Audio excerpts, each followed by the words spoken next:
Learning outcomes. Dear students, after studying this module, you shall be able to know about what is chromatography, the various types of chromatography and planar and about paper chromatography. Now students, let us start with the introduction of this module. Chromatography is a group of technique in which a mixture is separated into individual components due to differential distribution of the solutes between a stationary phase and the mobile phase. Chromatographic techniques are invaluable tools of analysis as the components of mixture are first separated, facilitating the analysis of complex mixtures. The history of chromatography dates back to early 1900s when a Russian scientist, Michael Sweat, successfully separated a mixture of plant pigments using calcium carbonate and alumina packed in a glass column. In his experiment, he made a solvent extract of homogenized plant leaves and applied this extract onto the calcium carbonate column. The sample was allowed to travel through the column along with the solvent under the gravity. The components of plant pigment mixture separated into different colored bands in the column. Sweat coined the name chromatography from Greek word chroma meaning color and graph meaning writing. Two British researchers, Martin and Singe, years later amended upon Sweat's chromatographic technique and devised a technique known as paper chromatography. They were able to use this technique to separate the amino acids in protein hydrolysate and were awarded the Nobel Prize in 1952 for their work. Over the last century, the technique of chromatography has provided significant contribution in the field of molecular characterization in addition to the purification process. Quantitative chromatographic analysis is invaluable in pharmaceutical industry for research as well as for quality control. Similarly, biotechnology industries widely use chromatographic techniques and in many cases alternative methods are not available. As an example, chromatographic techniques have been applied for separation of stereoisomers that are very similar in structure and properties. The development of biotherapeutics would have been impossible without chromatography based purification strategies. The reasons for popularity of these techniques lie in their unique sensitivity, flexibility and scalability. Moreover, chromatographic separations are relatively fast and simple and afford considerable ease of operation compared with the other instrumental techniques. Chromatographic separation involves a stationary and a mobile phase. The analyte mixture interacts with the stationary phase. Depending upon different types of interactive forces of components of the mixture with the stationary and the mobile phases, some molecules are detained in the column more than the others. The difference in the migration rate of the components of the mixture brings about the separation as the mobile phase moves and flows out of the system. The mobile phase can be either liquid or gas.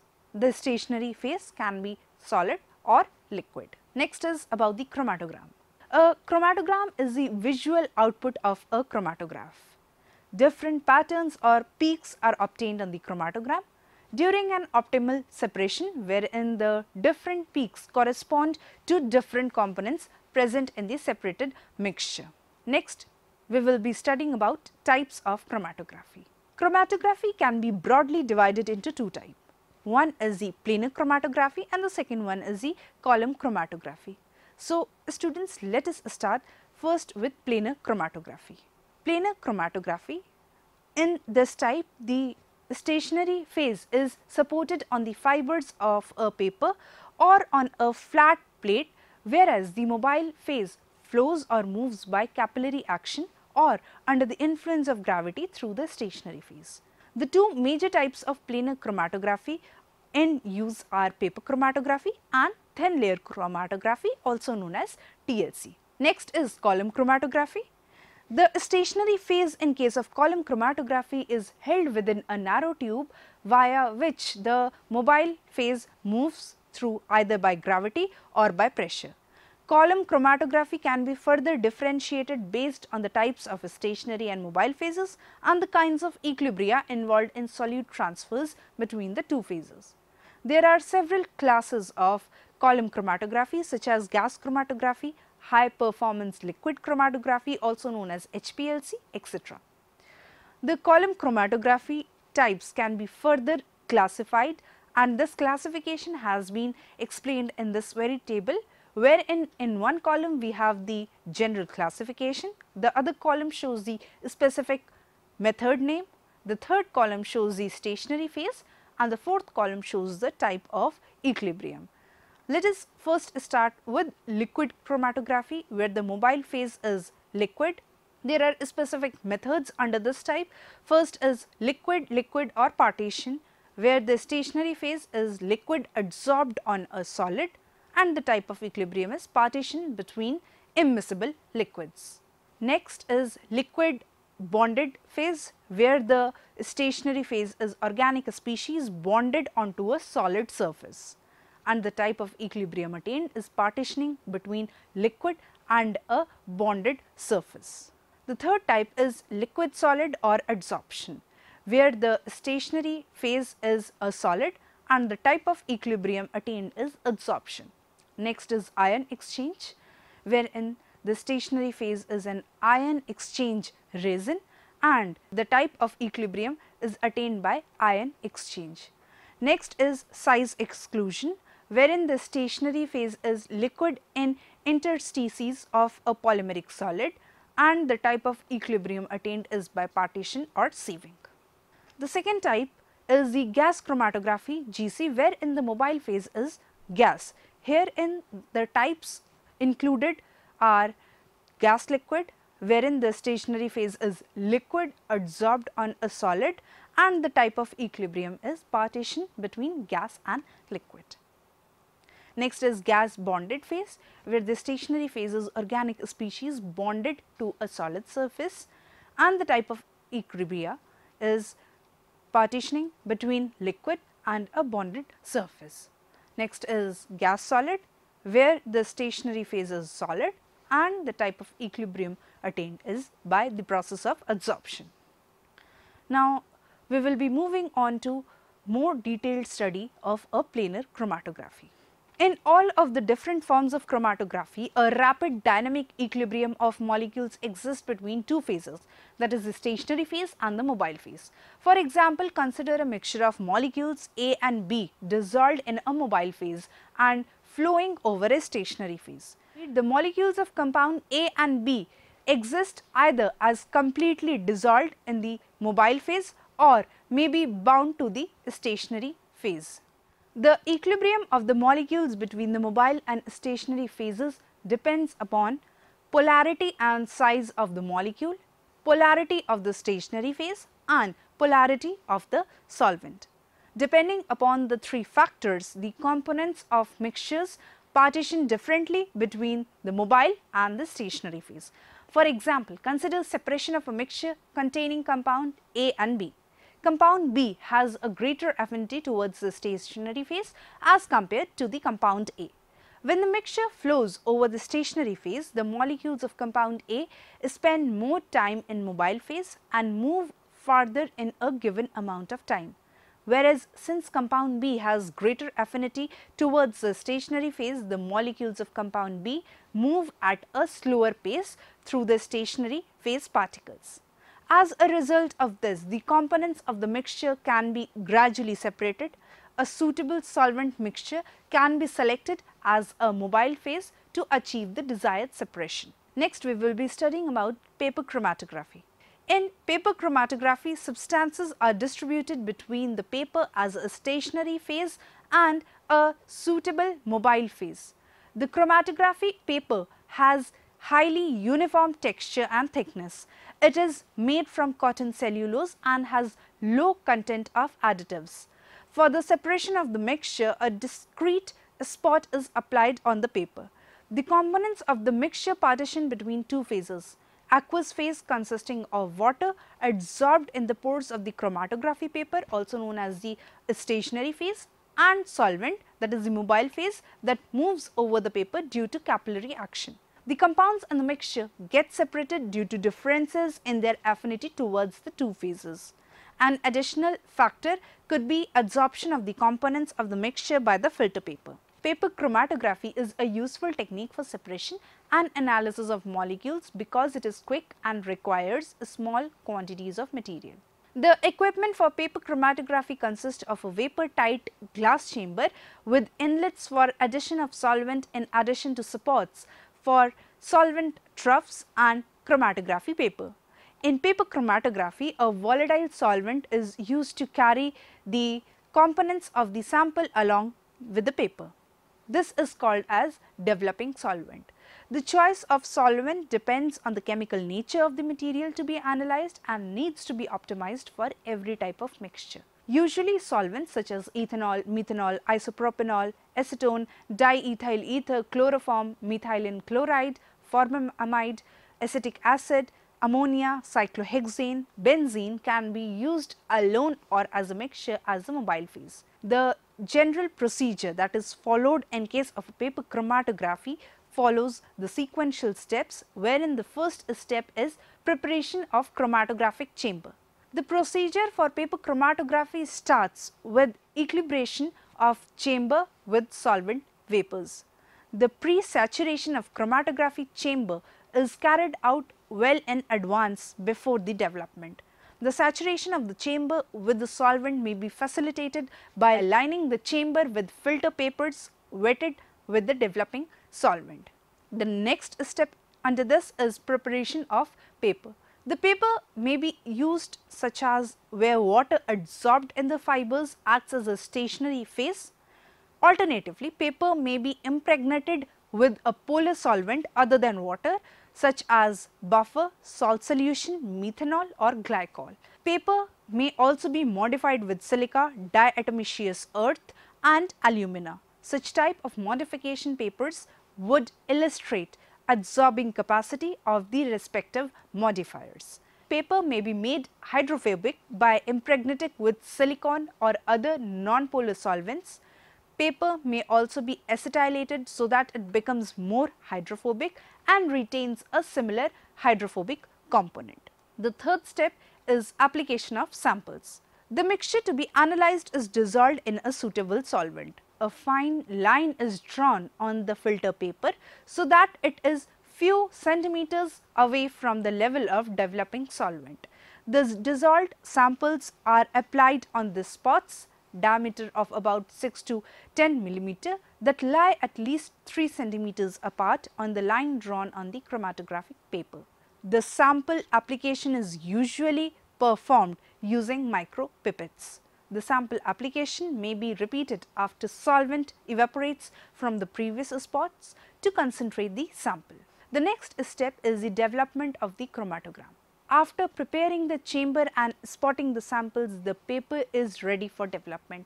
Depending upon the type of development, paper chromatography can be classified in several forms such as ascending paper chromatography, descending paper chromatography, ascending descending paper chromatography, radial chromatography and two-dimensional paper chromatography.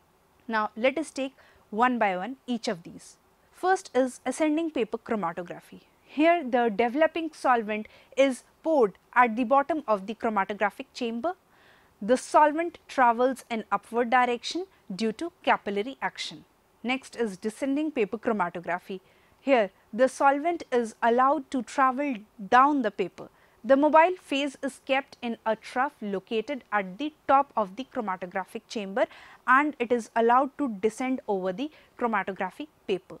Next is ascending descending paper chromatography. It is the hybrid of both the ascending paper chromatography as well as the descending paper chromatography. The upper portion of ascending chromatography sheet is folded on a rod while allowing the descent of paper after crossing the rod. Next is radial paper chromatography. It is also called as circular chromatography. Here a circular filter paper is taken and the sample is applied at the center of the paper. After drying the spot on the filter paper, it is tied horizontally on a shallow chamber containing the solvent. A wick of the paper is dipped inside the solvent. The solvent rises through the wick and the composition or components gets separated in form of concentric circular zone.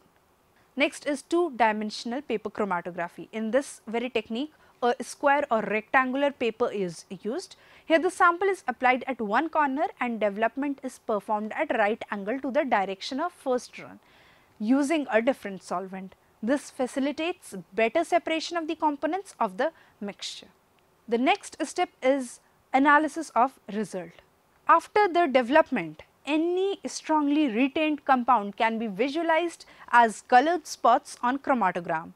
Colorless molecules can be visualized by heating the paper in a hot air oven so that the substance in the spots char and can be seen as black spots. The paper may be sprayed with a solution of sulfuric acid before heating for better charring. Fluorescent materials can be visualized with ultraviolet light.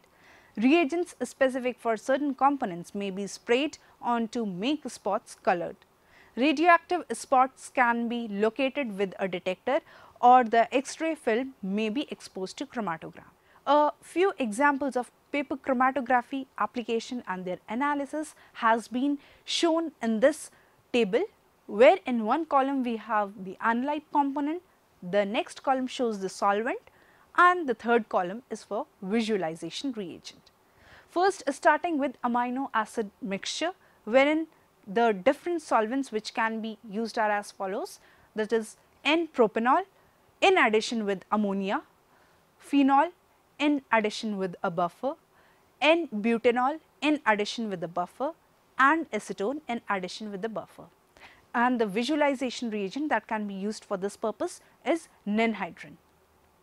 Next is the chlorophyll pigments. The various solvents used for the separation of chlorophyll pigments are isopropyl alcohol, petroleum ether and acetone, and the visualization reagent will be the own colorful spots. Next are sugars.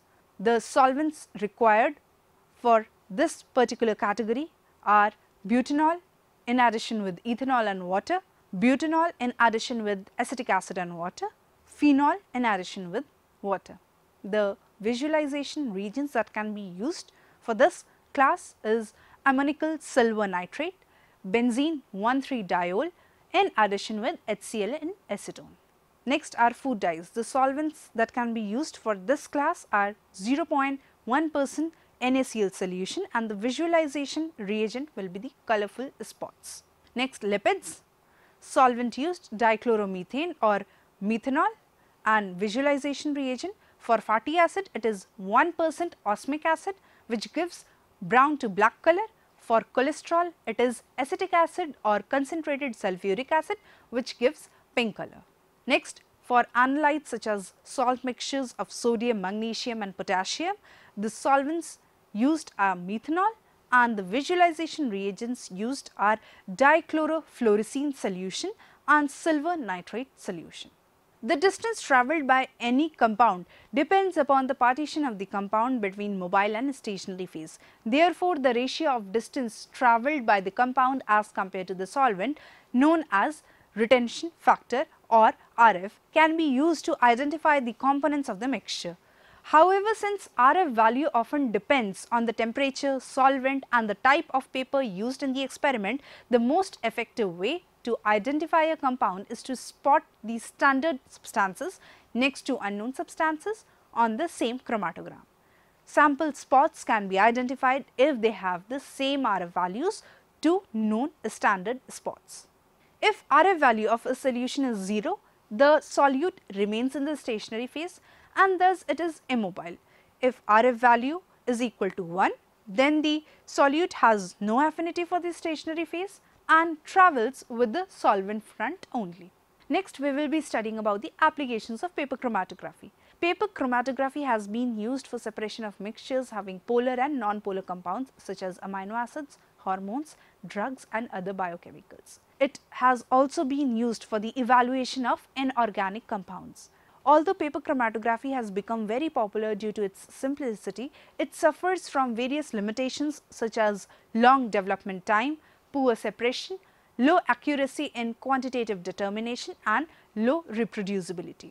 Now students, let us summarize all that we have studied in this module. Chromatography is a technique in which a chemical mixture is separated into individual components due to differential distribution of the solutes between a stationary phase and the mobile phase. The mobile phase can be either a liquid or gas. The stationary phase can be solid or liquid. Chromatography can be broadly divided into two types. One is planar chromatography and the other one is column chromatography. In all different types of chromatography, a rapid dynamic equilibrium of molecules exists between the two phases, that is the stationary phase and the mobile phase. The distance travelled by any compound depends upon the partition of compound between mobile and the stationary phase. Thank you.